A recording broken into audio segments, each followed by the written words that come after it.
Hello, assalamu alaikum, good morning, khushamdeed, ji ayanu, goedemorgen. Pakhairagale, ni hao, tuna shumme, washmale, ohaya, gozaimasu, guten morgen, hola, bonjour, privyet, kaifa hal, hale shuma chatore, ahlan wasalan, marhaba, buna, mucho, gracias, swabia, bhalli kare aaye. And thank you very much, ladies and gentlemen, for tuning into PTV World. You're watching World this morning alongside the very fantastic, the very energetic, the very superb Shiza Hashmi and Shahzad Khan. Hello, Shiza. How are you doing on a fine Thursday morning over here in Islamabad? I'm doing absolutely great. Thank you so much for asking. What about you? I think I feel great too as well. Finally, ladies and gentlemen, I think that I've recuperated with whatever was going on in my life, and I feel great as well. And there's only one thing which I would want to give credit, and that is me going to the gym. Ladies and gentlemen, I think it has helped me many folds in each and every way. And this is one thing for fact. And this is one thing which has always worked for me, ladies and gentlemen. Whenever you go to the gym, you're exercising, you're working out. Imagine, deadlifting 100 kg. There's no other thought which comes to your mind when you are doing that particular deadlift as well. So, ladies and gentlemen, please make sure that you work out on a daily basis and get rid of whatever occupies your mind majority of the time. Absolutely, absolutely. But one thing though, Shahzad, you and a lot of people I know who do go to gym, Yeah. they have a habit of regularly posting their selfies or either mirror selfies and whatnot, which is a good thing. I'm not condemning or anything. My question is, does it have I want to say a factor of making you feel good about yourself because you worked out so much? Yeah, And it's only natural if it's so. No, it's not like that for me. I'll be very honest over here. Since we have a lot of people who follow us on social media platforms as well. So one way or the other, you have to give them something to feed on. Oh yeah, that's true. And from my perspective, this is what I try to do is that I kind of try to motivate all of those people who are on my Instagram or Facebook or Twitter for that fact as well. And yes, I do get a lot of positive feedback as well that we probably learn from you. How do you do it every day? Nice. So I think this is our job in particular as well, to inspire a lot of other people to do good things in life. No, that's true. And if the reason is to motivate other people, I think you're doing a brilliant job as well. Because yes, to stay fit is actually going to make your mind fit as well, your mental health, like we always say, physical, of course. But one thing, I mean, something very interesting actually, a story that I read over the weekend. We are not the only ones, or we are not the only creations that would take a selfie. So in Malaysia, what happened was, a student used to live in a house. He was a paying guest for someone. And so he woke up overnight and his phone went missing, and he lodged a complaint saying there were thieves at my place and whatnot, blah, blah, blah. So one day later, he finds his phone in his backyard, and he opens the phone only to look at hundreds of selfies of a monkey. Of a monkey? Yeah, a monkey stole the phone. Imagine that. It was so funny to look at it. How did the monkey unlock the window? phone? Yeah, I don't know. Maybe Monkeys he are swiped smarter than wives, man. Imagine, imagine that. Maybe he swiped right. That can land me into trouble. I never realized, but it was on a lighter note. On a lighter note. Yeah. So it was really funny. Maybe he left the window open, so the monkey smarter came than in. husbands, yeah. I think I'll keep it that way, because the monkey was unable to, in fact, able to unlock the phone. Yes, and it really sort of inspires me how anything you do in front of a monkey, they're going to replicate. While it inspires you, it also sort of scares you. Like, what if it learns everything one day and they, sort of overrule you? But it's such a coincidence as well that while I was on my way, I even saw a bunch of monkeys, crossing the roads as well. Wow. Well, that's the beauty of Islamabad, ladies and gentlemen, and we want everybody to be healthy and do perfectly well as well. But today, ladies and gentlemen, it happens to be a very important day. Absolutely. And before we get started with what we're going to actually talk about, I think we're going to take a look at this report. Let's do it. And then come back and then share a few statistics. And we, ladies and gentlemen, have gathered people over here in the studios who actually belong to from different walks of life. They're very different specializations as well, but they're at the top of their fields. So we're looking forward to having a good conversation. Let's take a look at this video, and when you guys will come back, Shiza will take the lead. All right, let's do it. World Patient Safety Day calls for global solidarity and concerted action by all countries and international partners to improve patient safety. The resolution recognizes patient safety as a global health priority and endorses the establishment of World Patient Safety Day to be observed annually on 17th of September. Yet thousands of patients across the world suffered avoidable harm. No one should be harmed in healthcare or put at risk of injury while receiving healthcare every single day. Furthermore, the day brings together patient families, communities, health workers, healthcare leaders, and policymakers to show their commitment to patient safety. The objective of World Patient Safety Day are to increase public awareness and engagement, enhance global understanding, and spur global solidarity and action to promote patient safety. The COVID-19 pandemic has unveiled the huge challenges and health workers are facing globally, including healthcare-associated infections, violence, stigma, psychological and emotional disturbances, illness, and even death. Furthermore, working in a stressful environment makes health workers more prone to errors which can lead to patient harm. All right, so ladies and gentlemen, if we did not already give it away, today happens to be World Patient Safety Day. And it's a newer day relative or compared to the other days that the UN observes or the member states observe as well. So this was last year in May that all the member states, more than 190 countries of the World Health Organization joined together and decided that yes, we do care about, healthcare and providing primary and secondary healthcare to everyone, but we also need to talk about patient safety. While if someone does contract a disease, or unfortunately if someone has to go through something adverse and land up in the hospital, there should definitely be, safe measures for that person to recover fully. Exactly. And because, why was this important, Shazad? Because if you look at the stats of people who are being misdealt with, or if you look at the number of errors that can be avoided while treating a patient, it's just insane. And I'm sure you have some stats to share with Exactly, us. I do have some stats to share, but before I do that, very quickly, ladies and gentlemen, I think I'm going to give a message to the MCR to please shut down the speaker. It might give a feedback as well.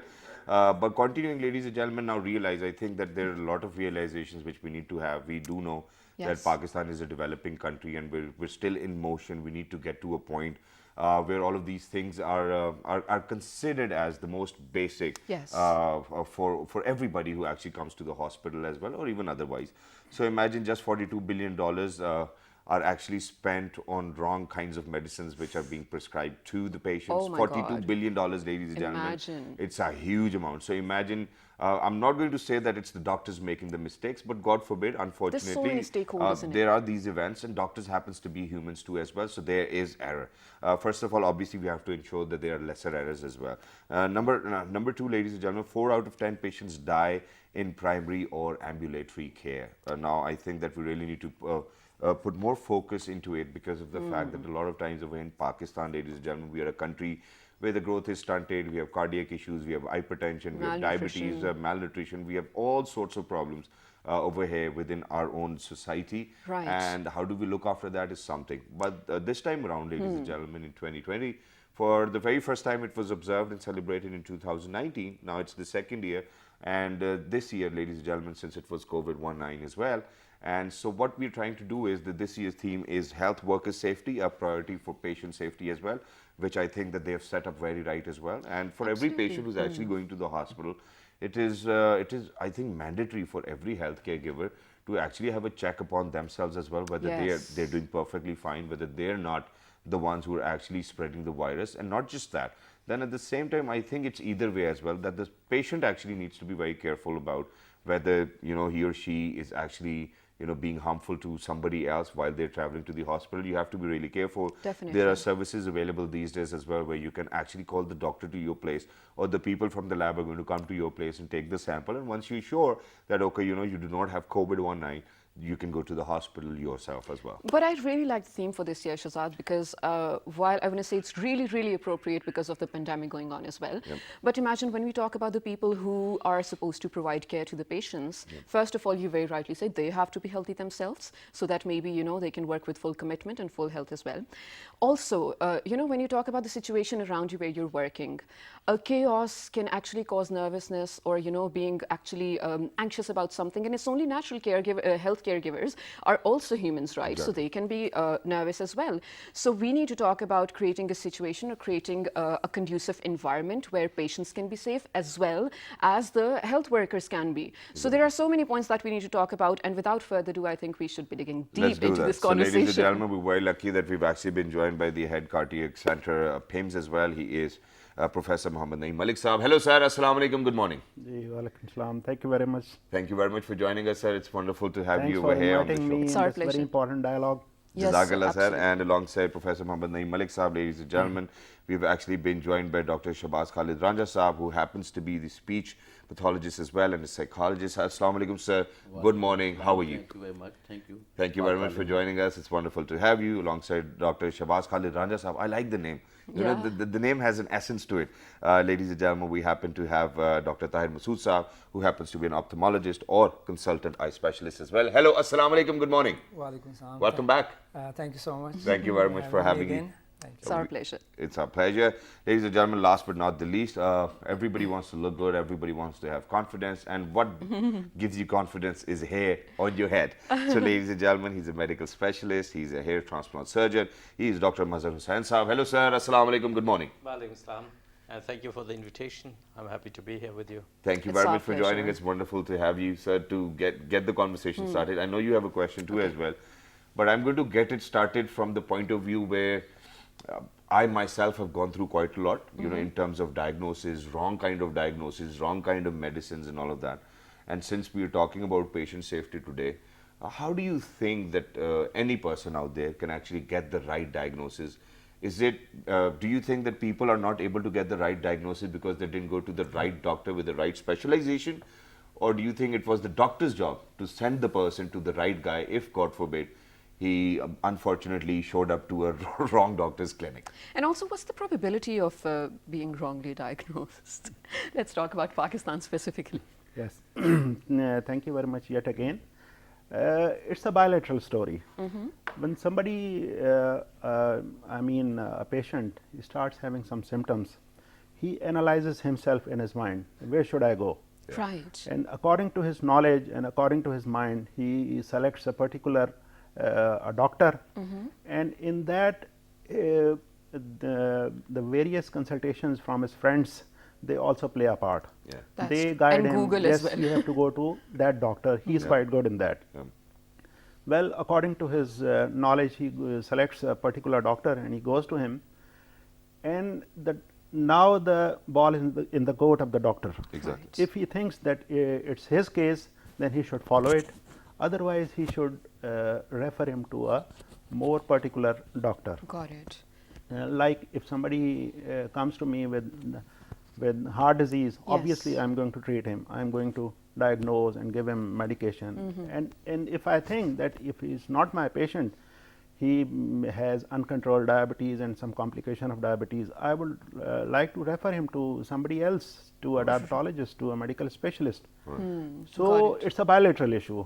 You cannot put responsibility on one particular person. That's absolutely true. And you know what? I think we have to take this moment over here, Shazad, to actually appreciate the kind of work that healthcare providers do, especially doctors. Because imagine choosing a profession that is supposed to serve humanity. Of course, and when you talk about the profession, I mean, till It's a very even the noble late profession. yeah, absolutely, till even the late years of your life, you're working for the public. So I think that's absolutely brilliant. And you But know, I want to before- add over Okay. here as well, and that is that, you know, ladies and gentlemen, I think that this is the kind of respect which we really need to give to teachers True. and doctors as well, because these are the only two professions which are actually referred to as sir back in the UK as well. That's true. I mean, this is the kind of respect we need to pay Exactly. as well. But I think, of course, there's so many things we need to talk about. But Dr. Saab, let's talk about the theme for this year, because of course, when we talk about the pandemic as well, we need to talk about healthcare providers along with patients. So how important do you think this theme has been for this year? And also, to make it clearer for laymen like me and all the audiences out there as well, Like most us. of them I mean, who are the stakeholders when we talk about public safety, patient safety? Please. I think due to COVID-19, scenario has been changed. Okay. Now, three aspects Yes. should be analyzed. Firstly, doctor himself, patients, then parents, caregivers of patients. Okay. So, firstly, doctors should maintain SOPs of governments, Right. SOPs of international and WHO, like use mask during practice, use sanitizers, hand wash, and then secondly, educate the patients Right. how they can use SOPs, follow SOPs, and then their caregivers, they use mask, they use sanitizers, hand wash, then maintain the Distance and distance, proximity. Of course. social distance. Got it. and don't go into the gatherings. Yeah, and then when came to the patients, then also before came back, Yes. they hand wash, then sanitize Got it. himself, and then educate So the important. parents and the caregivers regarding problems of COVID-19, issues of COVID-19.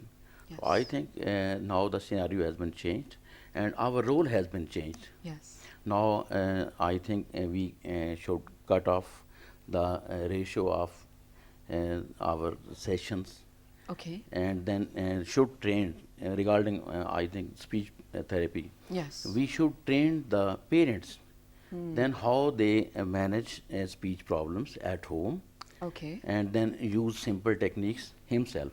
Right, right, right. And we can use IT technology to guide the community, to guide the parents. Dr. Ranja, I think you raised a very important point that when we talk about patient safety specifically, because Shazad, you know, if God forbid if something bad happens, before you reach to the hospitals or the professionals, your family or the people around you are the ones who have to treat you right. So Exactly. inclusivity, educating them, and then including them in the whole process is, I think, very important, or one of the main steps of patient Exactly, and there's one more thing which is very important, and that is, ladies and gentlemen, I know that, you know, very sorry, that a lot of people might not like it, but since this time around it's the, you know, safety of the healthcare providers. Yes. So I happen to know a lot of doctors, you know, who happen to be my friends as well, and I've studied with them. Yes. They were in my college as well, and you know, when I was in conversation during this COVID 19 period, what I realized was that, you know, there were a lot of doctors who weren't really given all of those PPEs and all of that safety material which was required of them as well. And there was a time in between when doctors even revolted and they were like,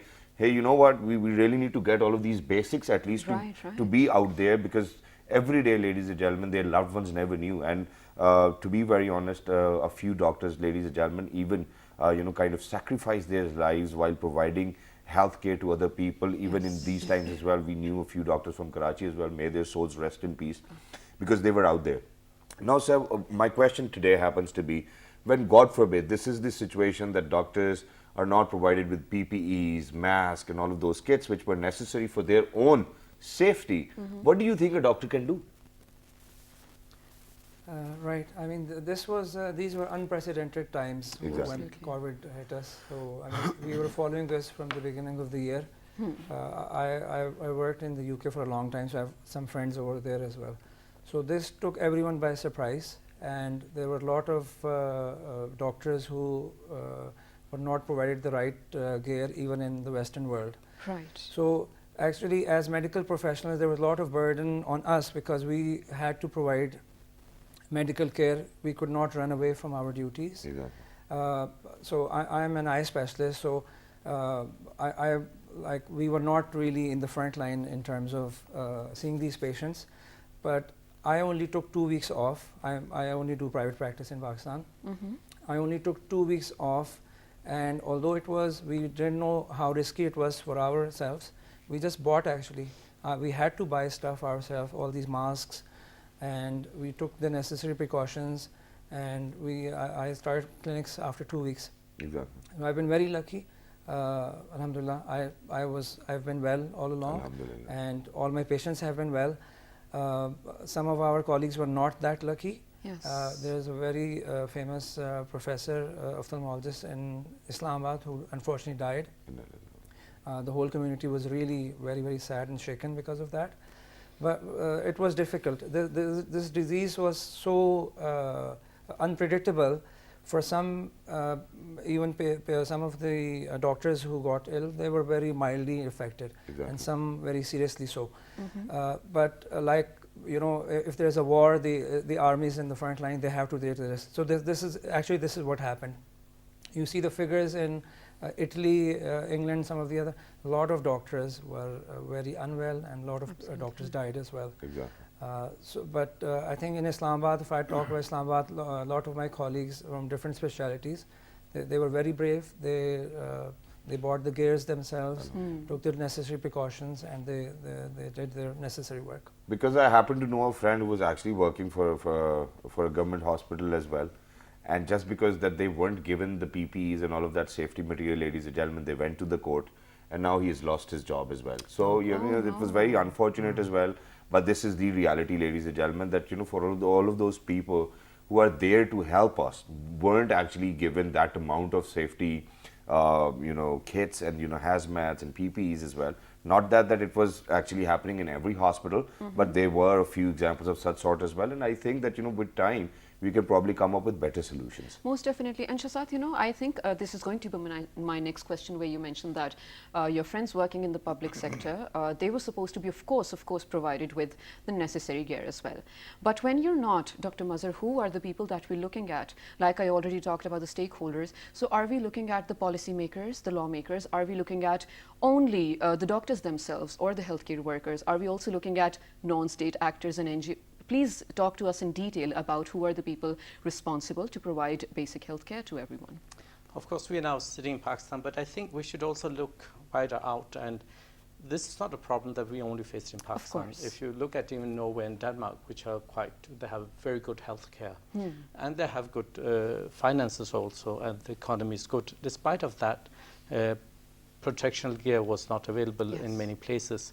And I think sometimes we have a tendency to believe this only happens in Pakistan. It happened all over the world. And I think to try to blame one single entity would not be easy, really, because it is a matter of policy. It's also a matter of economics. Where will we get the funds from? And more importantly, maybe nobody really thought this could ever happen. I mean, who would have believed that all flights would come to a standstill? Imagine. Who would have believed that hospitals would be closed? Who would have believed that you wouldn't be able to see GPs in very developed countries? So I think it's very hard. It's a new situation. Nobody really knows what's happening. Even what we know today may be revised even 2 weeks from now, 4 weeks from now. We may say the guidelines we have today may not be appropriate in 4 weeks from now. Right. For instance, we used to say that NSAIDs, ibuprofen and diclofenac, should not be given to patients out of fear of complications in COVID-19. Now we know that maybe there's not sufficient evidence to support that. So I think this is an evolving situation, and trying to give some very specific, put blame on somebody, whether it's policies, regardless of what you do. We had the situation in Pakistan. Should we go for complete lockdown, or should we go for partial lockdown or smart lockdown? Well, exactly the same discussion is happening between Norway, Sweden and Denmark. Sweden went for an open model. They didn't lock down. Denmark locked down. And initially we thought maybe Denmark was better off doing it that way. And now it seems that maybe Sweden was better off. So I think there's really nobody who has the answer to any of these questions. And we might be just trying to give our best guess from whatever information we have available and within the setting we are facing. Now, Pakistan's situation is different. We have a large population that is not educated. They may not be they may not search the internet for information. They may also not have the funds to actually comply with any precautions. I mean, saying that you should wear a mask or use sanitizers, well, maybe that's easy for 20, 30% or 50% of the population. But 50% may not be able to afford it. That's true. That's absolutely true. That's very true as well. But then at the same time, ladies and gentlemen, I think what we really need to focus on over here is that when it came down to people like us, you know, all of those people whom we actually label as civilians as well, they were selling plasma for 500,000 rupees. All of those people who were actually lab owners, you know, the test kit was somewhat around 3,000 to 4,000 rupees. But every time you would go for a test, ladies and gentlemen, it will cost you 8,000 or 9,000 rupees. I think that, you know, everybody needs to come down to a point where we need to realize that healthcare is something which is essential for our existence. And we need to make sure that we make it affordable for everybody out there as well. People have generated millions and billions of rupees, and they've taken advantage of this COVID-19 for all of those people who might have invested in the right kind of technology. But it's either way. I think for all of those people who were lab owners, hospital owners, they might not even be doctors, but they're businessmen. And if this is the kind of business you're going to do in a situation like this, with your own people, with your own country, I'm very sorry for you. Right. And Shazad, you know, one of the things that you mentioned earlier in the show as well was, well, generally speaking, for the entire world, 4 out of 10 patients, you said, would probably lose their life during the primary care that they're given, or ambulatory care. So, sir, let's talk. While yes, we should definitely talk about the globe, we have to talk about Pakistan specifically, especially in our show with the state channel. We need to inform everyone. So, sir, talk about Pakistan specifically. First of all, again, please don't take me specifically. I speak on behalf of a lot of general public out here. You have to wait for hours to get an ambulance. In case you're lucky, you might be able to get it immediately. We have seen numerous cases of women in labor or giving birth on probably, you know, on their way to the hospital, not even in the ambulances, in their private cars or auto rickshaws and whatnot. We have seen a lot of people with probably cardiac diseases who just had an arrest and lost their life because they were waiting for the ambulance to come. So talk about these things, because these are the primary care, you know, health care that we need to be provided with. Talk about the patients that are, these are the errors that can be avoided. So talk about the patients and the families that have to go through this. And how can we actually avoid this? It's a long tiered question, I get it, but generally speaking. Can we keep the answer of this question and a little pending? Okay. I want to reply to your last question. Sure. Which was? The question which you put forward to my other colleagues, my friends. Yes. That, who are the stakeholders? That's a very, very important question. Got it. First of all, I am very glad that this world realized this topic is so important that we have to celebrate this day, Patient Safety Day. I don't know why we are late in recognizing the importance of this patient safety, because it is such an important topic. So much so that I was going through the literature and it was written somewhere that patients dying because of the error in the hospital, and their number has come to the 3rd place in the overall mortality in the world. Oh my God, imagine that. It is so important that we have to take measures really very early, very quickly to prevent the factors responsible for this error and causing the life of the patient. That's true. That's true. And regarding stakeholders, it's a teamwork, and it involves a lot of sections of the people, lot of professionals. Definitely. Starting from the security staff of the hospital, they are responsible for the patient safety. Okay. The doctors, to make a swift action. Yes, to make a proper, like in the first question you asked me, it's very important to make a proper diagnosis, to start the proper treatment, to start the proper dose of the treatment, to give the treatment through the proper route of administration. And very important that the doctors should know that what medicine they are prescribing to the patient, what are the side effects, what are the interactions with other drugs, with other things. Yes. The role of the nurses is very important, and then hospital administration is responsible to provide a very conducive environment for the professionals, for the doctors, nurses. Yes, agreed. And so much so that the patient should feel that I am in a very safe environment. Exactly. Yes. Unless agreed. you gain the confidence of the patient, you won't be able to treat the patient. Yes. Exactly. Then your legislative agencies, they are important. True. In this patient safety, and after all, the government should take proper measures. Yes, definitely. Exactly. That's true as well, sir, and we agree to whatever you've actually said so far as well. But ladies and gentlemen, then I think what we really need to do is today, that we really need to make you guys aware of, God forbid, if there's any emergency, where do you have to go? Because I've come across a situation of such sort as well, where it was an emergency, we took the person to the emergency of a public hospital, and as soon as we landed over there, they wasted an hour, and then later on they said that we do not have that particular technology, so you'll have to move the patient to another hospital. Now, whose mistake is it? I don't blame the hospital, and it's because of the fact that we might not be aware of that fact that, okay, they might not have this technology. I think everybody needs to know beforehand, because God forbid, I had a disc prolapse. I went to numerous other doctors. I went to your neurosurgeon, I went to the orthopedic, I went to everybody almost. And every person I went to over here in Pakistan, without even looking at my reports, would be like, oh, you need a surgery. Now, when it comes down to surgery of the backbone, I think there are a lot of people who have a lot of concerns, and then they're like, okay, you know, something might go wrong, So you many might not walk complications, again, man. and you know, and they scare you as well. How to get rid of all of these things as well? How do we actually make sure that we, as the public, know the basic information of which doctor to go to? I think that these are the initiatives which needs to be taken by us, and we need to do this. We need to educate ourselves so that we do not land into a situation which causes us emergency, and then God forbid, you know, it causes us a life too as well. Sir, now coming back to you, how do you think as a doctor we can actually explain to people that, okay, you know, you have this problem, go to this guy, you have this problem, go to this guy. Over here what happens is whichever doctor we go to, he has got a solution to whatever problem we have. Right. I think that's the I question. think our society is not a single society. There are many spheres. Yep. Some people are educated, living in posh areas. Some are in middle class, and some are very illiterate, living in villages. They're totally different scenario. So I think we have to analyze firstly what is the need of that society. We educate poor peoples, illiterate peoples through LHVs, Okay.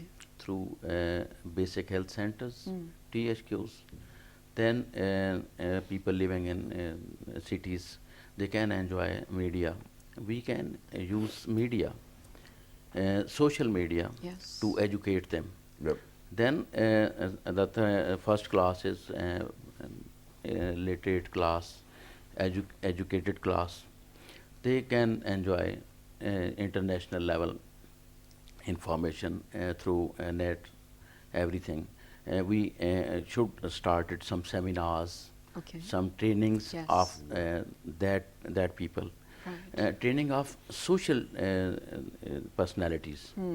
They can play a role to spread educate the message. other peoples through NGOs, INGOs on grassroots level. Definitely. I think now we have gained a lot of time. We should shift our policy, and this is a Tetra Pak management policy. That is medico-psychological, psychosocial, socio-economic. Socioeconomic, definitely. I don't think I have a lot of time to explain this, but I think we don't use our regular hospitals for management of communicable diseases, especially COVID-19. Exactly. We should establish new centers outside the cities. Okay. And trained professionals should be hired, and only suffering from COVID-19 patients should be admitted here. This should be a heaven. Yes. Exactly. Heaven. Yes. No fear will be for patients to go go to the hospital. in the centers, and then after they are negative, then they should rehabilitate step by step in the society. Yes. Exactly. I agree with Mazhar you. Sahab, you wanted to add something? Yes, I think it's a very important question you are touching upon, and in the context of Pakistan, I think again we may have a tendency to believe that it's hard to find the right provider in Pakistan. Yep. But I think in the setting of the private healthcare, even if you go to the UK, if you go to Scandinavia, if you're wanting to have a treatment that is not within the public domain, you'll be exactly in the same situation. Whom should I go to have weight loss, for instance? You'll have a lot of doctors, and you'll have people that are not doctors providing weight loss treatments. You will have people that will be doing hair transplantation, they're not qualified. You'll have people that will be doing other treatments. They will not be qualified or specialists within their fields. And even beyond that, they may be competent even, but they may be operating upon people that shouldn't have an operation. Just like you said, that Exactly. your experience is that a lot of doctors would jump directly into a surgery. I think the private sector is a separate issue, and I think the public sector is a separate issue. And I do believe we just had a chat before the program started, and Dr. Saab mentioned that they have 500 people in the OPD a day. Oh. And I think it's safe to say there's hardly any hospital, any cardiac center in the UK who is even close to that. Yeah. And with those resources that we have, I think they're doing a tremendous job. I'm not saying they're not making mistakes. Of course, they will make mistakes. Exactly. But seeing 500 patients and with those resources that they've been given. So I think we also need to look at ourselves. I'm a citizen of Pakistan. So how much do we contribute? I think if you look at the wealthy segments of society, only 1 to 2% of people are taxpayers. Mm-hmm. And you were asking before, is it a policy matter and so on? I think we have to look at ourselves.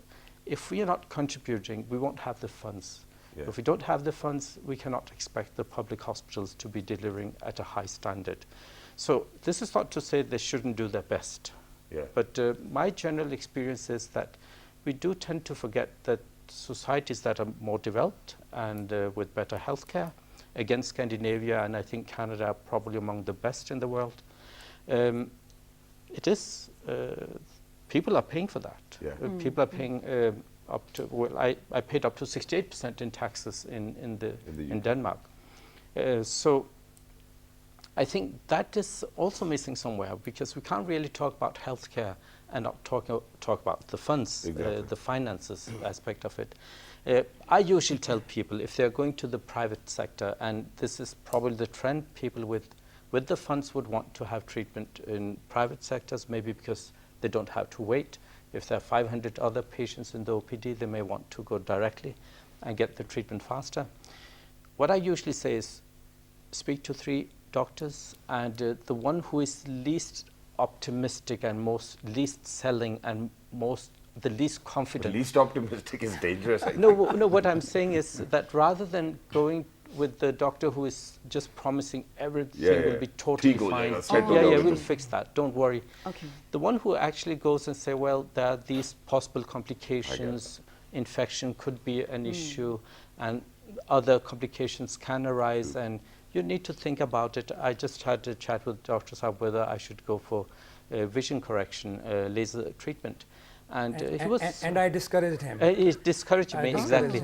And I think that's important because I might still decide if I need to do it, I need to do it. Exactly. But I should be given the information, the pros and cons. And obviously, in the end, I'll need to make a decision. But the doctor should tell the pros and cons. Yes. And if a doctor is just about, well, we can fix that, don't worry about it, just come in, we'll book you in for Thursday, and we'll fix that. Yeah. You need to think, why is... Can I just add something? Exactly, sure. Because this is very important. My point of view is that this is Patient Safety Day, so actually the burden lies on us as doctors, okay? So we have been trained for 5 years, so we have been taught about a lot of diseases. I always feel in Pakistan we are not taught medical ethics and patient safety as well as we should have. True. So this is the bottom line. Dr. Saab was asking about whether he should have laser. Straight away, because of his age, I said maybe you're not in the right group. If you were 20 or 30, I would have encouraged you. So I can still get it. So we are going to assume that the patient is just randomly going to come to us. Yeah. The burden lies with us. I am in the private practice. As an eye specialist, even within my specialty, there are so many diseases. I am not an expert in everything. Yeah. Okay. So it is my duty, if I feel that by chance they've just come for a retinal condition and I don't know, I think I should not ethically even charge him. I said, okay, and this is usually what I do. And refer to a good one. Yeah, you know. I have friends and I would just pick up the phone it's great. And just refer. Now, sir, I have 2 very important questions to ask, and I want each and every one of you to answer these questions. Can I answer too? Now, you know, the question which I posed to you, I think that you wonderfully answered it. But eventually, I got my disc prolapse operation done by a Pakistani doctor, but in UK. Oh. Now, what I'm going to tell you over here is that what's the difference? Now, imagine that I went to that particular gentleman. He's a great guy, Dr. Shad. I don't know whether you might know him or not. But, you know, the first thing he said to me is that I'm going to get your test done, look at them, and then I'll let you know whether you need a surgery or not. that was the time where I decided that, okay, you know, this is the gentleman, I want to get my operation done. Now, is it the system which is different, or is it the people, whether they are different or not? Because I've given you an example of the same Pakistani in a very different system, referring to something very other than that. Now, the second part which I want to ask is that, God forbid, obviously within this system, we have people who are vultures, we have people who act like animals at times as well. How do we make sure that there is accountability for all of them? Now, these two questions I want each and every one of you to answer. I'll start with you. Sir, the problem is workload. Okay.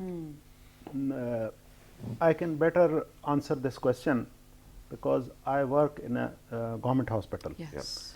And working privately is quite different from working in the government hospital. Yeah, especially in Pakistan. Yes, especially in Pakistan. Definitely. You can't imagine how much pressures you have on your mind when you are working, and particularly when you are head of a certain department. That to a cardiac one. Yes, so. really. So you can't imagine how many phone calls I receive daily. And my children, yes, when I am at home, my children get fed up. Abu, please put it off. Office hours are over. Please, give us some time. Yeah. So even my brothers, when they are sitting with me, we are having a chat, and I'm receiving so many calls, and they say, "Yeah, you have really nerves." So that's true. In Dr. Mazhar just mentioned that heading a cardiac center, we receive more than 500 patients a day in the cardiac center, and that include OPD patients, emergency patients, heart attack patients. We have to take them to cath lab immediately. We have to perform echoes, ETTs, and so many things. So you really need to have nerves when you are working in a sensitive department like cardiology. So it's really workload. Exactly. Yes. And also, sir, sorry, if I were to add a question to it, a lot of people were saying, rather I was reading about it as well, that during the pandemic, the rate of heart diseases or cardiac arrests was increasing. Maybe it was because of tension or paranoia or whatnot. Was it true, first of all, and what was the reason, do you think?